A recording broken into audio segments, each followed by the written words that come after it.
Hey guys, EC Network here, coming at you with another video. So about a year ago, I took a look at the rise and fall of Bakugan and the current state of the franchise in the reboot, but it turns out that we recently got revealed the next evolution in the Bakugan franchise, which happens to be titled Bakugan Evolutions. So if you guys haven't seen the rise and fall of Bakugan, I will leave that video in the card above. This is a continuation of that video to look at what the franchise is doing now in this new 4th season, Bakugan Evolutions, and what it means for the franchise going forward. So first and foremost, like I said, Bakugan Evolutions is the 4th season in the Bakugan reboot, the first of which being Battle Planet, the second of which being Armored Alliance, and the third of which being Geogun Rising. And what we saw with each of the first 3 seasons of the reboot is that they introduced a mechanic from the original version of Bakugan. So Armored Alliance basically introduced Battle Gear, which is what we got in the 3rd iteration of Bakugan back in the day, titled Gundalian Invaders. Season 3, Geogun Rising, basically introduced Bakugan that take different shapes, aka kind of like the traps that were introduced in New Vestroia, and so fittingly, Bakugan Evolutions takes something from Mectanium Surge. So basically in Bakugan Mectanium Surge, the 4th iteration of Bakugan, the original Bakugan that is, they added a feature where a lot of the Bakugan were made of metal as well as the usual plastic, and so they added something to Bakugan Evolutions called Platinum Bakugan, and what do you know, the Bakugan toys are now made of half metal and half plastic for the Platinum lineup, so they're trying to make it like Mectanium Surge back in the day. They're also adding evolutions to a lot of the old Bakugan, so giving like Dragonoid an evolution and all the other Bakugan that are a part of the reboot, but what I think is the most interesting thing about this 4th season is that there's a new type of Bakugan called a Nanogon, and they're basically just miniature Bakugan, hence the name Nanogon. And what's interesting about these is they're actually smaller than the original B1 Bakugan from the first iteration Battle Brawlers back in the day, but what's kind of weird about them is they're not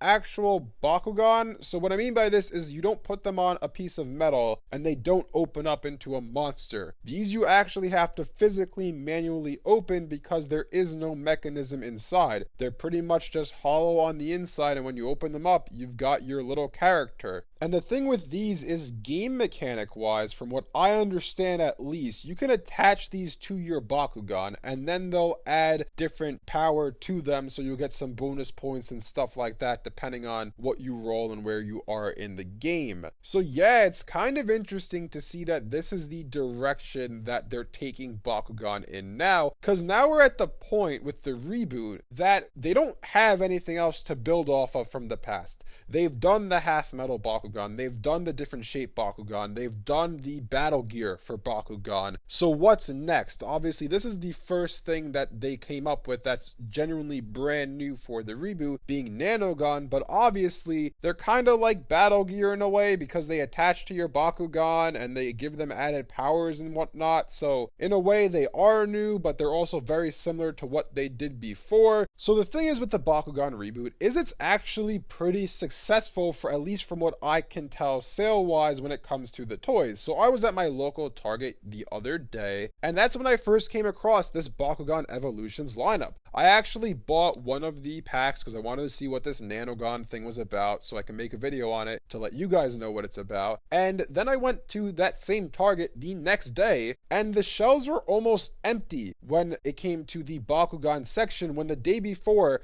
they were packed full. There were about 5 or 6 different racks on the shelf that were solely exclusive to Bakugan, and when I went the next day there were only 2 full racks left. The rest were all empty, so it would seem that Bakugan is selling well. So that begs the question, where does this franchise go next? So I don't think it's going to be stopping anytime soon, but like I said, they're out of stuff to reboot. They're out of stuff to take from the original and do it again in the Bakugan reboot. They did traps, they did the battle gear, they did the metal Bakugan, so what's next? And I think that that's something that's going to be really interesting to see what they do going forward. Obviously the first brand new idea we have is Nanogon, but once this season ends, which it seems like they're doing a new Bakugan season every year, then what are they going to do? Then what are they going to introduce? And like I said, I'm really curious to see what they do next and where they go with the franchise Bakugan. Anyways, let me know in the comment section below what you guys think about all of this. Did you know about Bakugan Evolutions, and what do you think about where the game is going? Thanks for watching, and I'll see you guys next time.